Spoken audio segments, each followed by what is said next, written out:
નમસ્કાર, પ્રણામ, સ્વાગત છે તમારું અમારી યુટ્યુબ ચેનલમાં। મિત્રો, આજે આ કળિયુગના સમયમાં અમુક દીકરાઓ પોતાના મા બાપને કેવી રીતે હેરાન પરેશાન કરે છે અને પોતાના જ દીકરાઓ મા બાપને આવી રીતે તકલીફ આપે એ પહેલા દરેક મા બાપે સાવધાન થઈને રહેવું જોઈએ, જેથી તેમની પાછળની જિંદગીમાં તેમના દીકરાઓ આવી રીતે મા બાપને હેરાન અને પરેશાન ન કરી શકે। તો મિત્રો, આજની આ કહાની ખૂબ જ કરુણ અને દરેક મા બાપને તેમજ નાના મોટા વૃદ્ધ વડીલ મહિલાઓ તેમજ પુરુષોને સમજવા લાયક અને વિચારવા લાયક કહાની બનવાની છે। તેથી તમને વિનંતી છે કે આ કહાનીને અંત સુધી ધ્યાનથી સાંભળજો અને જો કહાની પસંદ આવે તો વિડીયોને લાઈક તેમજ તમારા અન્ય મિત્રો સાથે શેર કરજો। અને જો તમે આવી જ કહાની સાંભળવા માંગતા હોય તો આ ચેનલને અત્યારે જ સબસ્ક્રાઇબ કરી લેજો, જેથી અમારા નવા આવનારા વિડીયોની માહિતી તમારા સુધી સૌથી પહેલા પહોંચે। તથા કોમેન્ટ બોક્સમાં સાચી શ્રદ્ધાથી હર હર મહાદેવ લખી દેજો, જેથી ભગવાન ભોલેનાથની કૃપા હંમેશા આપણા ઉપર બની રહે। તો ચાલો મિત્રો, તમારો વધારે સમય ન લેતા શરૂ કરીએ આજની કહાની। આ કહાની આજે ખૂબ જ ગરમી હતી। ગરમીના લીધે હર કોઈ પરેશાન હતું। ત્યારે શામજીભાઈ આજે સવારમાં કંઈક ઊંડા વિચારોમાં ખોવાઈને તેમના ઘરની ઓસરીમાં બેઠા હતા। ત્યારે તેમના પત્ની રમીલાબેન આવ્યા અને કહ્યું, ક્રિશાના બાપુ, આજે કેમ તમે ઉદાસ થઈને બેઠા છો? એવું કશું નથી રમીલા, પરંતુ હું વિચાર કરી રહ્યો છું કે હવે આપણી દીકરી તો લગ્ન લાયક થઈ ગઈ છે, તેથી તેમના માટે સારો એવો છોકરો શોધી તેમના લગ્ન કરી દઈએ તો આપણા ઉપરથી થોડો બોજો હલકો થઈ જાય। વાસ્તવમાં શ્યામજીભાઈ અને રમીલાબેનને સંતાનમાં 4 દીકરી હતી। તેમને દીકરો ન હતો।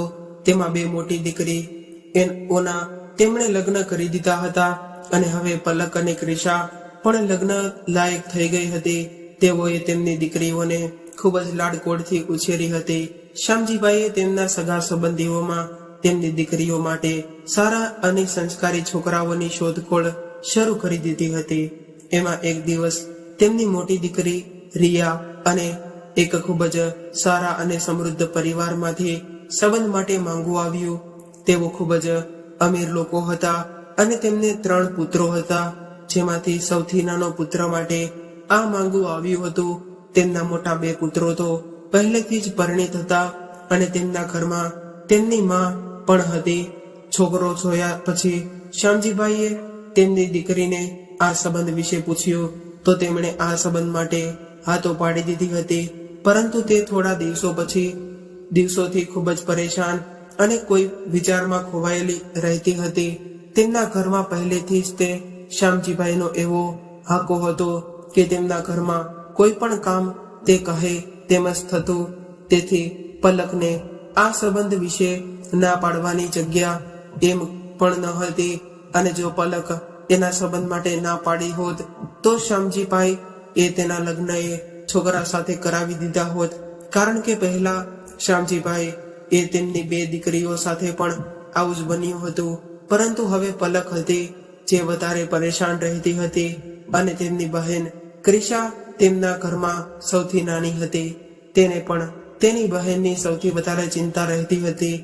તેણે તેની મોટી બહેનને ઘણીવાર તેની ઉદાસીનું કારણ પૂછ્યું હતું, પરંતુ તેણે તેની નાની બહેનને કોઈ પણ વાત ન જણાવી। હવે તો પલકના લગ્નના દિવસ પણ આવી ગયા હતા, જ્યારે તેની નાની બહેન સવારે વહેલી પલકના રૂમમાં તેને જગાડવા માટે ગઈ કે આજે તો તેના લગ્ન છે, કમસે કમ આજે તો તે વહેલી ઉઠી જાય।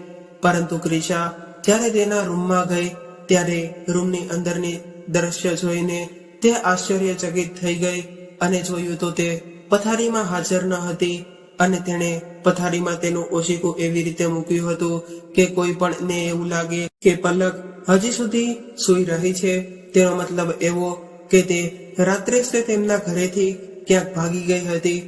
લગ્નની તમામ વ્યવસ્થાઓ પૂર્ણ થઈ ગઈ હતી અને જાનવાળા ના ફોન પણ આવી રહ્યા હતા કે અમે લોકો બપોરે 2:30 સુધીમાં જાન લઈને પહોંચી જશું, અને અહીંયા તો દુલ્હન જ ગાયબ થઈ ગઈ હતી।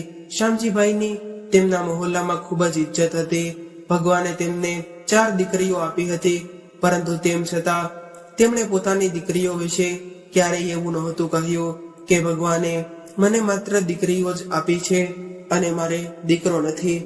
તેમની દીકરીઓ પણ તેના પિતાની ખૂબ જ તે ઇજ્જત કરતી હતી, પરંતુ આજે તેમની દીકરી ના જાણે તેના લગ્નના દિવસે જ તે શું વિચારીને તેમના ઘરેથી ભાગી ગઈ હતી.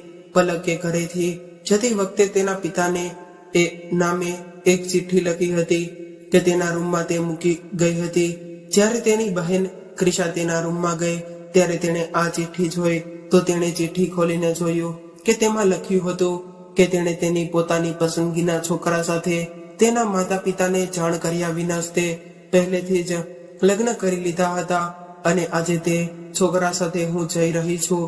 આ જાણીને રમીલાબેન અને શ્યામજીભાઈના પગ નીચેથી જમીન સરકી ગઈ હતી અને તેઓ ખૂબ જ પરેશાન થઈ ગયા. તેણે આ ચિઠ્ઠી જોઈ તો તેણે ચિઠ્ઠી ખોલીને જોયું તો તેમાં લખ્યું હતું કે તેણે પોતાની પસંદગીના છોકરા સાથે તેના માતા પિતાને જાણ કર્યા વિના જ તે પહેલેથી જ લગ્ન કરી લીધા હતા અને આજે તે છોકરા સાથે હું જઈ રહી છું. આ જોઈને રમીલાબેન અને શ્યામજીભાઈના પગ નીચેથી જમીન સરકી ગઈ અને તેઓ ખૂબ જ પરેશાન થવા લાગ્યા.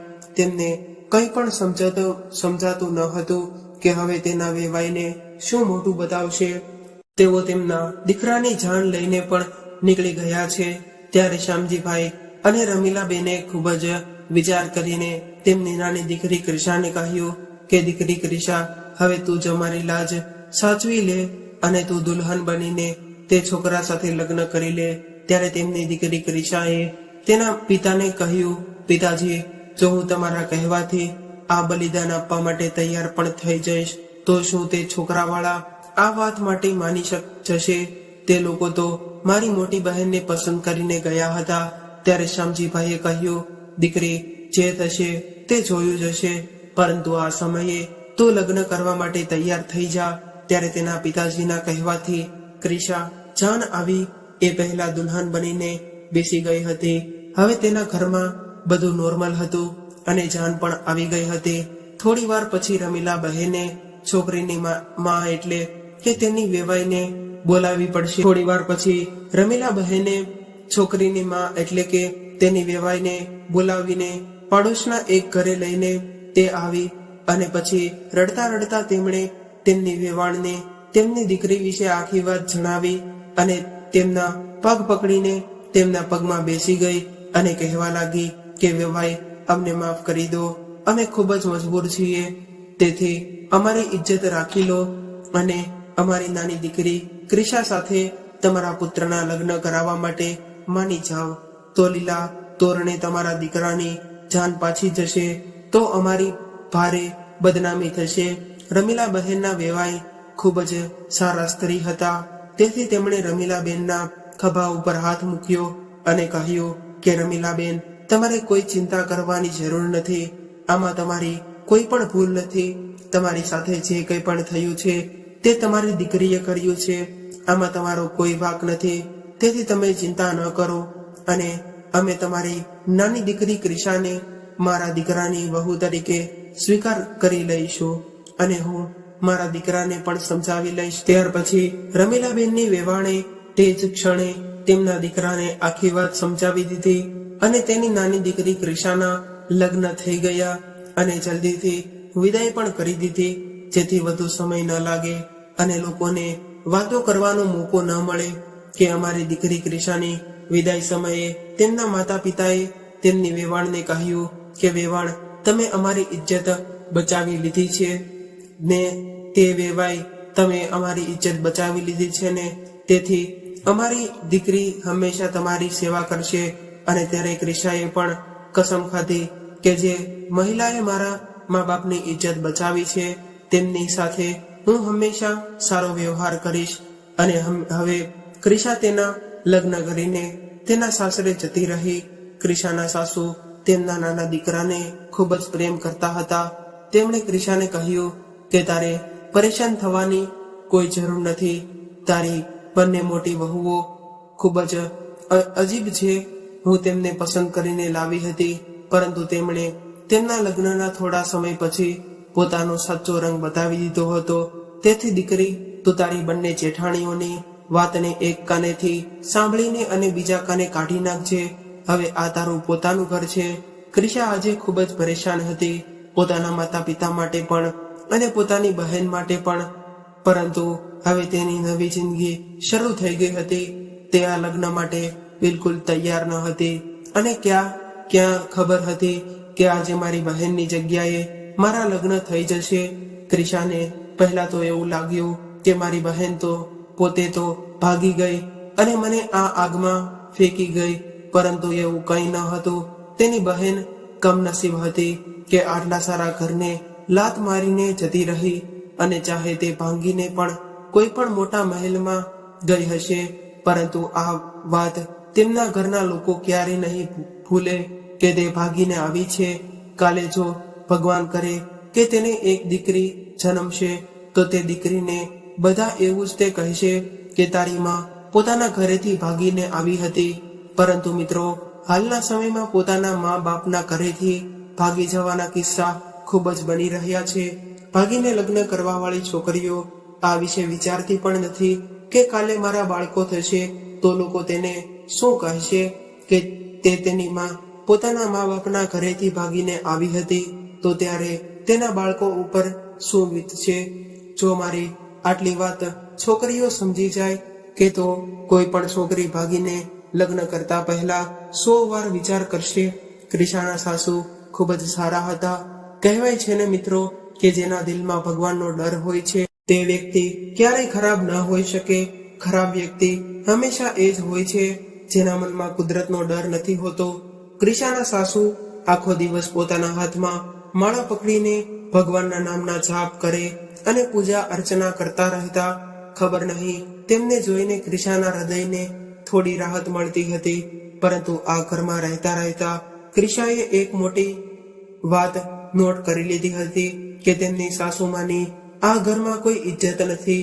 તેમને પૂછીને કોઈ પણ કામ કરવામાં આવતું નથી ત્યાં સુધી કે તેમનો પુત્ર તેમની સાથે ખૂબ જ ખરાબ વર્તન કરતા રહે છે. તેમના સાસુને ડાયાબિટીસની બીમારી હતી, તેમ છતાં તેમનો 3માંથી એક પણ દીકરો તેમનું ખાવા પીવાનું ધ્યાન પણ નહોતો રાખતો. પરંતુ આજે તેમના ઘરમાં જીરા રાઈસ બન્યા હતા. ત્યારે ક્રિશાએ તેના સાસુને કહ્યું કે સાસુમાં, તમારી તબિયત માટે ચોખા ખાવા તે સારું નથી, તેથી હું તમારા માટે બીજું કંઈ બનાવી આપું છું. તો તેમણે કહ્યું, ના દીકરી, મને એવી આદત નથી. ઘરમાં જે પણ બને છે તેને હું ચૂપચાપ ખાઈ લઉં છું. મને ખબર છે કે ચોખા ખાવાથી ડાયાબિટીસ થોડી વધી જશે, પરંતુ દીકરી, હું કોઈના ઉપર બોજ બનવા નથી માંગતી. ત્યારે ક્રિશાએ કહ્યું, હું અલગથી તમારા માટે એક શાક અને રોટલી બનાવી આપું છું, તમે ચિંતા ન કરો. ક્રિશાને શાક અને રોટલી બનાવવામાં થોડું મોડું થઈ ગયું. એટલામાં ક્રિશાના પતિ આવી ગયા હતા. આવીને સીધા તે તેના રૂમમાં જતા રહ્યા. પરંતુ ત્યારે ક્રિશા તેના સાસુ માટે રોટલી બનાવી રહી હતી એટલે તેમની માટે પાણી લઈને નહોતી ગઈ. જ્યારે ક્રિશા ઘણી વાર સુધી પાણી લઈને ન આવી એટલે તેના પતિએ ગુસ્સામાં તેને કહ્યું હતું કે હું જેવો જ ઘરમાં આવી જાઉં તે તારે મારા રૂમમાં મારા માટે પાણી લઈને આવી જવાનું છે. તો ક્રિશાએ કહ્યું કે તમારી મા માટે રોટલી બનાવી રહી હતી, આટલો ગુસ્સો કરવાની શું જરૂર છે. ત્યારે તેના પતિએ ગુસ્સામાં કહ્યું, અડધા કલાકથી હું આવ્યો છું અને તું મને એટલું નથી પૂછી શકતી કે મારે પાણી જોતું છે કે નહીં. જા પહેલા મારા માટે પાણી અને ખાવાનું લઈ આવ. ક્રિશાએ કહ્યું કે હું તો તમારી માની સેવા કરી રહી હતી, તેથી તમારે તો ખુશ થવું જોઈએ. તો તેના પતિએ કહ્યું કે મારી માની સેવા કરવાની તારે કોઈ જરૂર નથી. અન્ય ભાભીઓ પણ તેમની સેવા નથી કરી. જો તું તેમની સેવા કરવાની જવાબદારી તારા માથે લઈશ તો પછી હંમેશા તારે આ બંધ કરવું પડશે.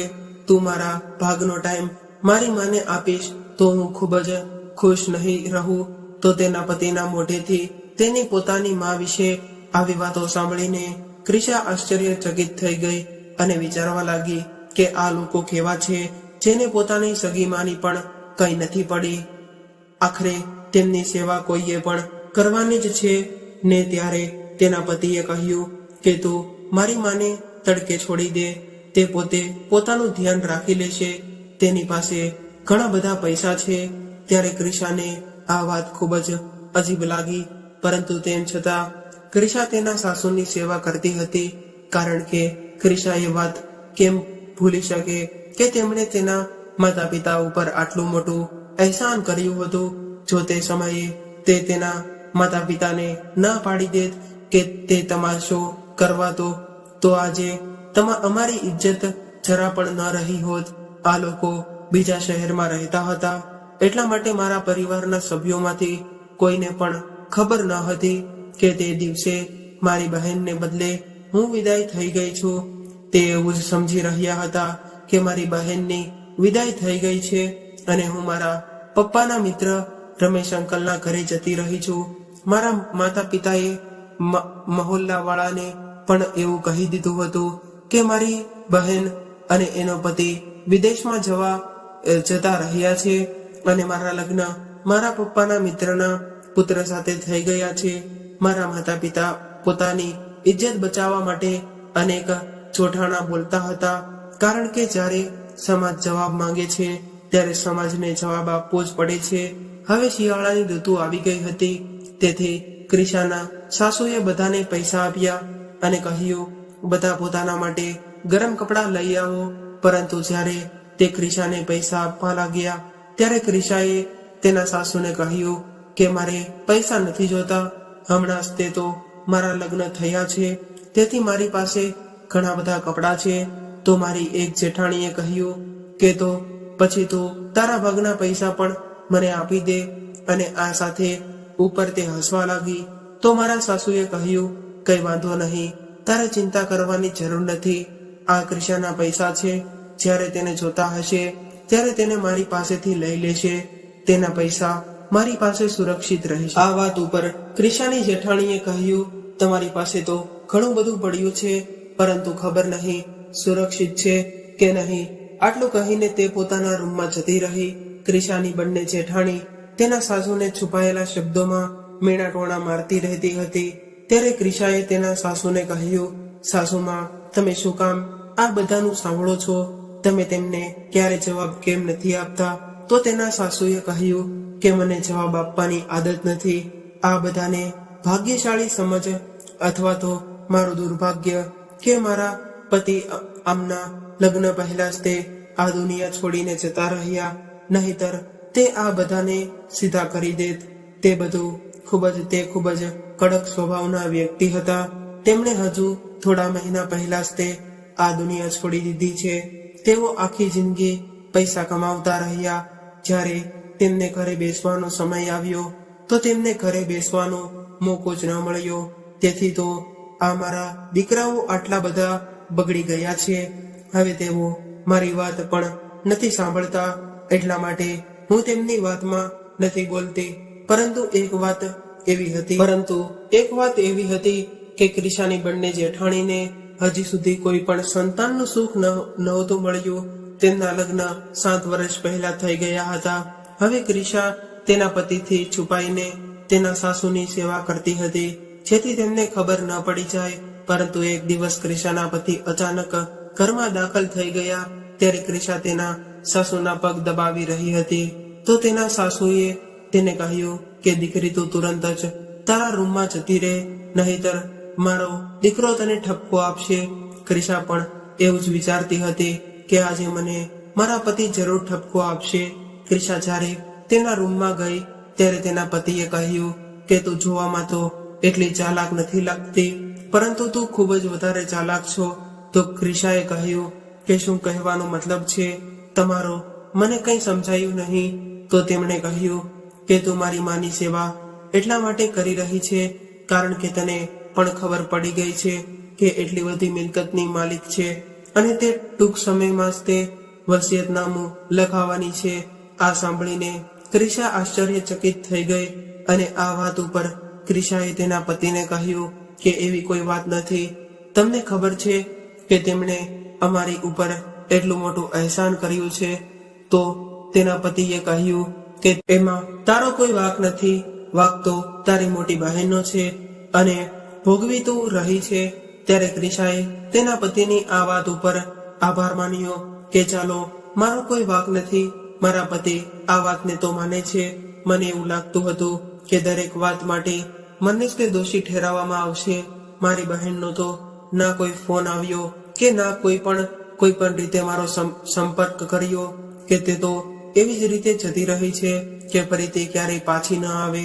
હવે એક દિવસ ક્રિશાના મોટા જેઠના રૂમમાંથી ઝઘડાનો અવાજ આવી રહ્યો હતો. અવાજ એટલો બધો હતો કે મારા પતિની પણ આંખ ખુલી ગઈ. તેમણે કહ્યું કે આ તો તેમનું રોજનું કામ છે.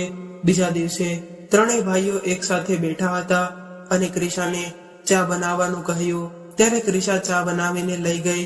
ત્યાં તેણે સાંભળ્યું કે તેઓ બધા પોતાની સાસુમાની મિલકત ના વસિયતનામામાં વિશે વાત કરી રહ્યા હતા.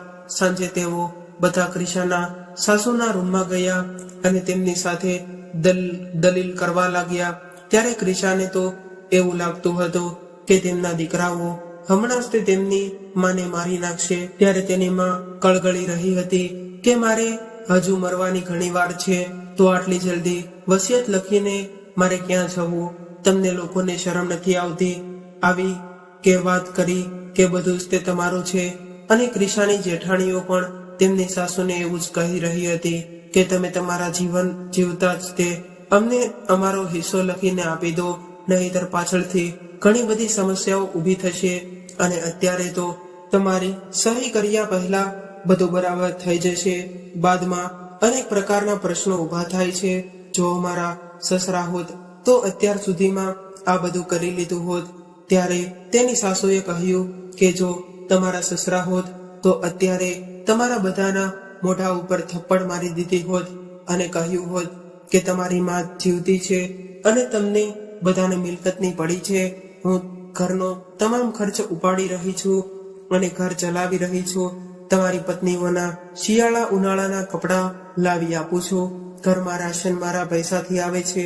તમે લોકોએ ક્યારેય 1 રૂપિયો પણ આ ઘરમાં ખર્ચ કર્યો જ નથી. પહેલા 20,000માં આ ઘર ચાલતું હતું, હવે 30,000માં પણ આ ઘર નથી ચાલતું.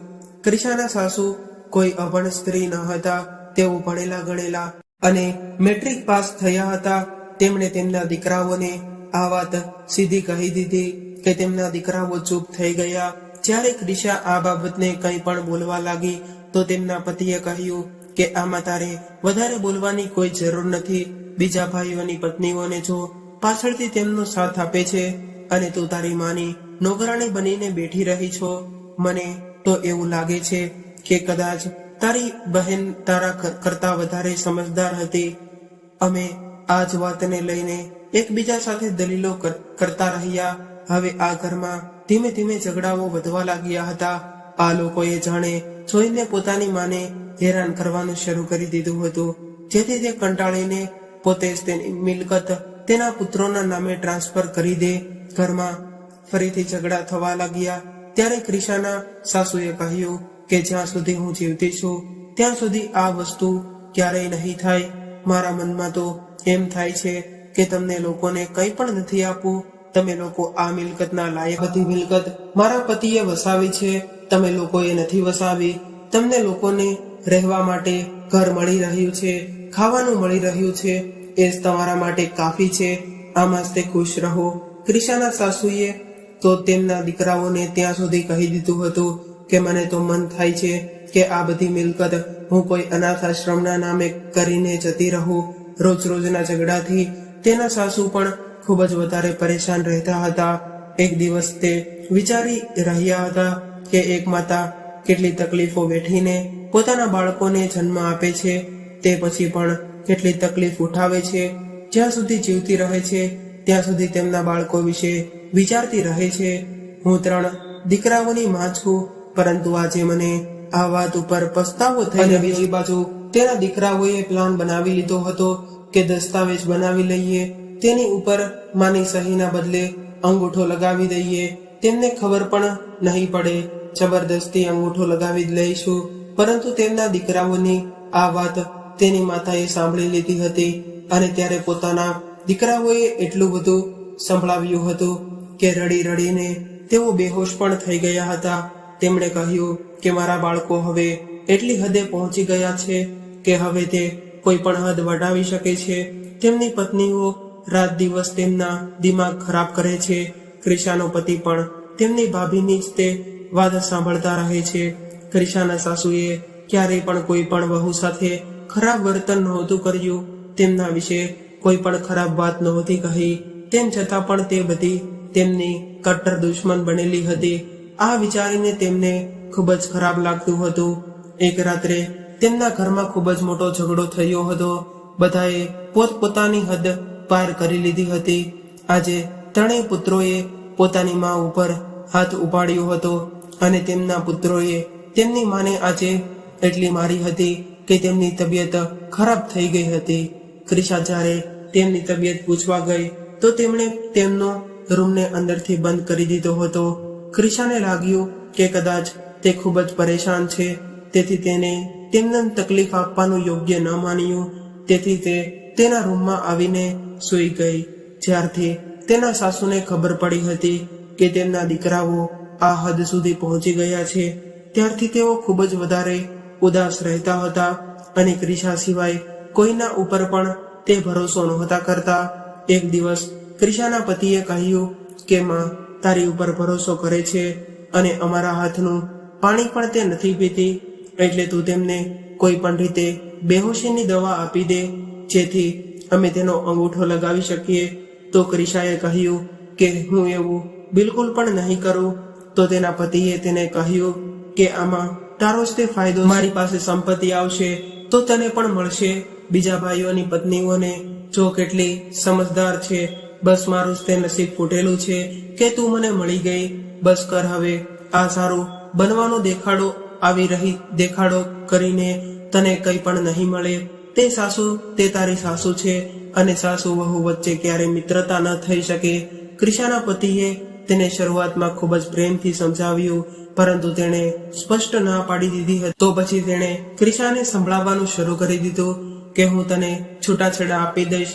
તો ક્રિશાએ કહ્યું, તમારા જેવા વ્યક્તિ સાથે રહેવા કરતા તો સારું છે કે મને છૂટાછેડા જ મળી જાય. જે વ્યક્તિ પોતાની માને દગો આપવા તૈયાર હોય તે કાલે પોતાની પત્નીને પણ વેચી નાખે. આ વાત ઉપર ક્રિશાના પતિએ તેના મોઢા પર એક જોરદાર થપ્પડ મારી દીધી અને તેના સાસુએ જોઈ લીધું. તો તેમણે કહ્યું, આ તારા ચહેરા ઉપર આ શું થઈ ગયું છે? તો ક્રિશાએ કહ્યું કે માજી હું ગઈ કાલે પડી ગઈ હતી, તેથી થોડું વાગી ગયું હતું. તો તેમણે કહ્યું, દીકરી હું 70 વર્ષની થવાની છું, મને ખબર છે કે તું ક્યાંય પડી નથી, પણ તારા પતિએ તારા ઉપર હાથ ઉપાડ્યો છે. હવે જણાવ મને શું થયું હતું? તો ક્રિશાએ તેના સાસુને કહ્યું કે માજી કોઈ કારણ નથી, બસ એમ જ અમારા બંને વચ્ચે લડાઈ થઈ હતી. ક્રિશાએ તેના સાસુને સાચી વાત ન જણાવી, કારણ કે ક્રિશા તેના સાસુને વધુ પરેશાન કરવા નહોતી માંગતી, પરંતુ કદાચ તેના સાસુ આખી વાત સમજી ગયા હતા. તેથી ક્રિશાને જોતાની સાથે જ તેમની આંખો ભરાઈ આવી હતી. હવે તેના દિવસો આમ જ વીતવા લાગ્યા. એક દિવસ જાણે શું થયું કે ક્રિશાને સમય પહેલા જ ઊંઘ આવી ગઈ હતી, પરંતુ અડધી રાત્રે જ્યારે ક્રિશા તેના સાસુની બૂમો સાંભળી ત્યારે અને દોડીને તે પોતાના સાસુના રૂમમાં ગઈ. ત્યાં તેણે જોયું કે તેમના ત્રણેય દીકરાઓ અને તેની બંને જેઠાણીઓ ત્યાં તેના સાસુના રૂમમાં ઊભા હતા. આ જોઈને ક્રિશા આશ્ચર્યમાં પડી ગઈ કે આ બધું શું થઈ રહ્યું છે. જ્યારે ક્રિશાએ તેની સાસુના રૂમમાં આવું દ્રશ્ય જોયું ત્યારે તેને લાગ્યું કે તેના પગ નીચેથી જમીન સરકી ગઈ છે. આ બધું જોઈને ક્રિશાએ જોરથી રડવાનું ચાલુ કરી દીધું. આજે તે લોકો પોતાના ઉદ્દેશ્યમાં સફળ થઈ ગયા હતા. તેમણે પોતાની મા પાસેથી મિલકતના બધા કાગળો ઉપર સહી કરાવી લીધી હતી અને પોતાની માના પગ ભાંગીને તેમણે ઘરમાંથી બહાર કાઢી મૂક્યા. એટલી વારમાં સવારનો પ્રકાશ પણ ફેલાઈ ગયો હતો. ક્રિશાએ જાગીને જોયું તો તેના સાસુ તેમના રૂમમાં ન હતા અને દરવાજો પણ ખુલ્લો હતો. બહાર આંગણામાં જોયું તો જમીન ઉપર તેમણે ઢસડેલા નિરાશ સ્પષ્ટ દેખાતા હતા અને તેમના ત્રણેય દીકરાઓએ ખૂબ જ વધારે ખુશ હતા. હવે તો તેમના હાથમાં તમામ મિલકતના કાગળો આવી ગયા હતા. જ્યારે ક્રિશાએ તેમને કહ્યું કે તમે લોકોએ તમારી માને ખૂબ જ ખરાબ વર્તન કર્યું છે, તેથી ભગવાન તમને ક્યારેય માફ નહીં કરે. તો આ સાંભળીને ક્રિશાના મોટા જેઠે તેના પતિને કહ્યું કે ભાઈ, હવે તારી પાસે ખૂબ જ સંપત્તિ છે, આના જેવી તને મળી જશે. હું તો તને કહું છું કે આને પણ ટાંગા ભાંગીને હમણાં જ તે ઘરમાંથી બહાર કાઢી મૂક, નહીં તો કાલે સવારે તે બધાને જણાવી દેશે તો આપણે જેલની હવા ખાવાના દિવસો આવશે. ક્રિશા તે સમયે તેમને કહેવા તો ઘણું બધું માંગતી હતી, પરંતુ તે સમયે તેના મનમાં એક જ વાત ચાલી રહી હતી કે હું ઝડપથી જઈને મારા સાસુની મદદ કરું. તેમની સાથે આ બધા લોકોએ ખૂબ જ ખરાબ વર્તન કર્યું હતું. તમામ મિલકત પોતાના નામે કરાવ્યા પછી તેમના બંને પગ પણ ભાંગીને ઘરમાંથી ધક્કા મારીને બહાર કાઢી મૂકવામાં આવ્યા હતા. ક્રિશા તરત જ ઘરની બહાર આવીને તેમને શોધવા લાગી, પરંતુ જતા પહેલા તેણે એટલું જરૂર કહ્યું કે તમે લોકોએ જે કર્યું છે તેની સજા તમને ચોક્કસ મળશે. ત્યારે તે લોકોએ ક્રિશાને કહ્યું કે તારી આંખો ખોલીને જો, અમારા હાથમાં અત્યારે કરોડોની પ્રોપર્ટીના કાગળો છે. હવે અમને સજા નહીં પરંતુ મજા મળવાની છે. ત્યારે ક્રિશાના પતિએ ક્રિશાને કહ્યું કે હું તને છૂટાછેડા આપીને તારા બાપના ઘરે મોકલી દઈશ અને તારા આખા પરિવારના લોકોને બદનામ કરી દઈશ. ત્યારે ક્રિશા પાસે આ બધું સાંભળવા માટે ટાઈમ ન હતો. તેની આંખોમાં માત્ર તેના સાસુ જ દેખાતા હતા. એટલે તે તરત જ એ પોતાના ઘરમાંથી બહાર નીકળી ગઈ અને તેના સાસુને શોધવા માટે લાગી ગઈ. પરંતુ જેવો જ ક્રિશાએ તેને ઘરની બહાર પગ મૂક્યો ત્યારે તે એક જોરદાર ધડાકો થયો. એ અવાજના કારણે ક્રિશાએ તેના બંને કાન પર હાથ મૂકી દીધા અને જોયું તો જમીન ખરાબ રીતે ધ્રુજવા લાગી હતી. તેને એવું લાગ્યું કે કદાચ ધરતીકંપ આવ્યો હશે. એટલે ક્રિશા ત્યાંથી દોડવા લાગી. થોડી વારમાં આટલો ભયંકર ભૂકંપનો આંચકો આવ્યો. આવો ભૂકંપ ક્રિશાએ તેની જિંદગીમાં પહેલા ક્યારેય નહોતો જોયો અને તે દોડીને ખૂબ જ દૂર પહોંચી ગઈ. થોડી વાર પછી એટલો જોરદાર વિસ્ફોટ થયો કે લોકોના કાન બંધ થઈ ગયા. તે ભૂકંપને કારણે ઘણા બધા ઘરોની દિવાલો ધરાશાયી થઈ ગઈ હતી, પરંતુ ક્રિશાના સસરાનું ઘર સંપૂર્ણપણે જમીનમાં ઘૂસી ગયું હતું.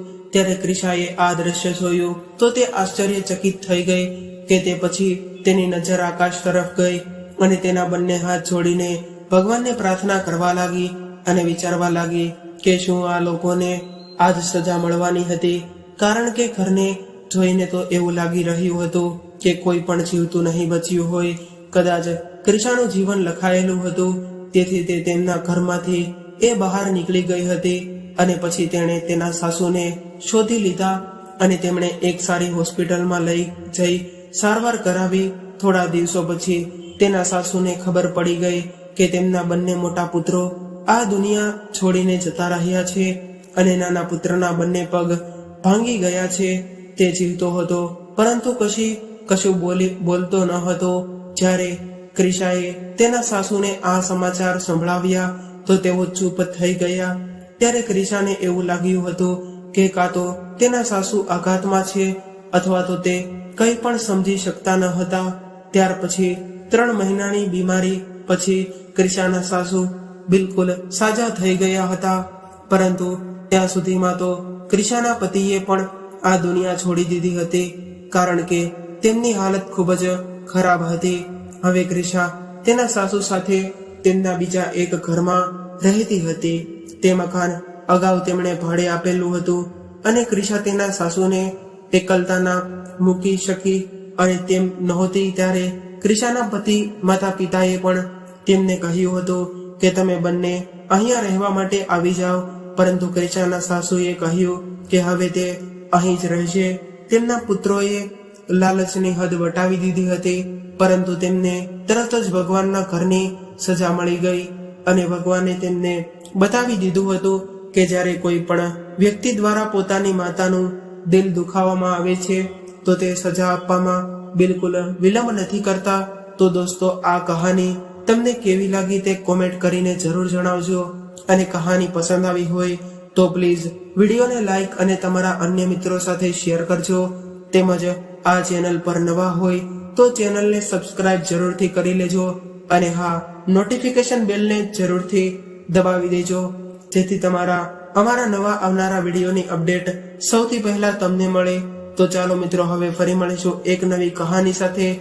ત્યાં સુધી તમામ મિત્રોને જય શ્રી કૃષ્ણ, રાધે રાધે, હર હર મહાદેવ.